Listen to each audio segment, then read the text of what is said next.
E a sensação que eu tive foi imediatamente que eu precisava recuperar esse quadro. Era como se eu abrisse a porta para o Fabiano artista a partir daquele momento. Eu liguei para o vendedor, né, me identifiquei, falei que eu tinha pintado aquele quadro e eu precisava do quadro de volta.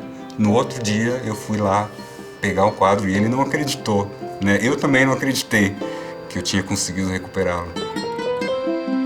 Eu coloquei meu nome no Google e isso faz 10 anos mais ou menos. E um dos primeiros resultados que saíram ali foi um quadro que eu pintei na adolescência, aos 14 anos mais ou menos, que tinha sido vendido para uma pessoa que eu não conheci e estava escrito lá, nome do artista, Fabiano Assanuma. Eu olhei aquele anúncio e naquela hora me caiu uma ficha. Olha, você precisa fazer alguma coisa com isso, né? Porque você tem um quadro, tem uma obra assinada com teu nome e eu nunca consegui deixar esse lado de artista quietinho no canto. Ele sempre bateu na minha porta, ele sempre está me perseguindo no sentido bom, né? Para eu aflorar esse lado artístico que sempre me ajudou, inclusive no meu trabalho. O quadro, claro, ele tinha um pouquinho de passagem do tempo, né? Era um quadro que já tinha 20 anos, mas ele estava, tirando isso, ele estava intacto, ele estava exatamente do jeito que eu me lembrava na minha memória. O tema é um casario colonial de Paraty, então eu uni a arquitetura barroca, que eu sempre gostei bastante, com um tema bem acadêmico. Quando a gente está começando a aprender, é quase um tema obrigatório. Era uma casa com uma igrejinha, dá para ver o mar ao fundo, umas casinhas, e foi um quadro muito difícil de fazer porque eu sempre me cobrei bastante, assim. Se a gente tocar o quadro, a gente vê que a tela é bastante grossa, tem muita tinta ali. Fiz e refiz ele muitas vezes e eu me lembro das vezes que ele assumiu diversas versões até chegar na versão atual.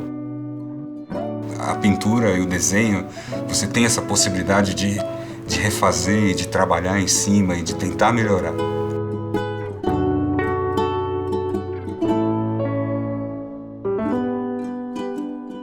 Quando eu era adolescente, quando eu estava lá com meus 13, 14 anos, meus pais se separaram, né? Então eu me vi com uma realidade um pouco diferente e eu vi que tinha uma oportunidade também de eu ganhar um dinheirinho, né? Ter o meu próprio dinheiro, embora não fosse isso que realmente importasse. Então eu aproveitava o Dia das Mães e o Natal, fazia alguns desenhos, fazia cartões, né, de pintados à mão, e eu batia nas portas das papelarias, pegava um ônibus e levava, né, as coisas que eu tinha preparado e as pessoas compravam. Eu me lembro que até os meus 12 anos por aí, quando alguém me perguntava, eu dizia, eu vou ser artista. Eu não me via de outra forma, né? E as pessoas diziam, você é corajoso, ou você é louco, você é maluco, né? Você vai ter dificuldades. Então era isso que eu sempre escutei.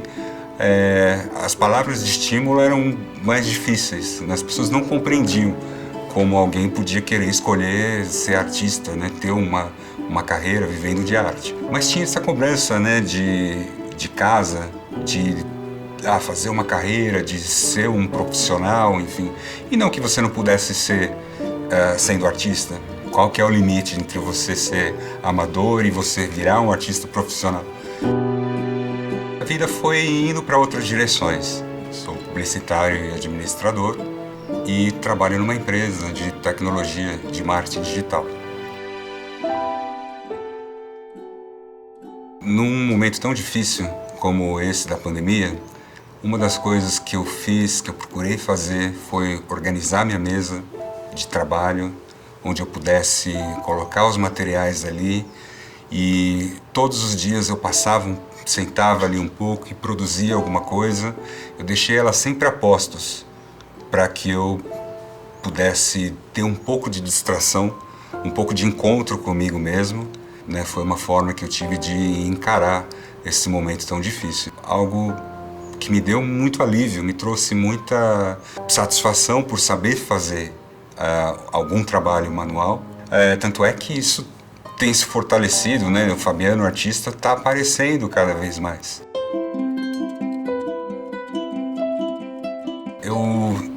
Eu acho que o Fabiano, criança, que sonhava em viver de arte, ele sempre esteve presente, né? Ele teve algumas mudanças da vida, mas ele sempre me acompanhou e ele serve como uma fonte de inspiração, de esperança. O Fabiano, criança, que sonhava em fazer arte, viver de arte, ele nunca se apagou, ele está o tempo todo do meu lado, né, como se eu acordasse de manhã e ele fosse me provocar para saber o que eu poderia fazer de diferente ali.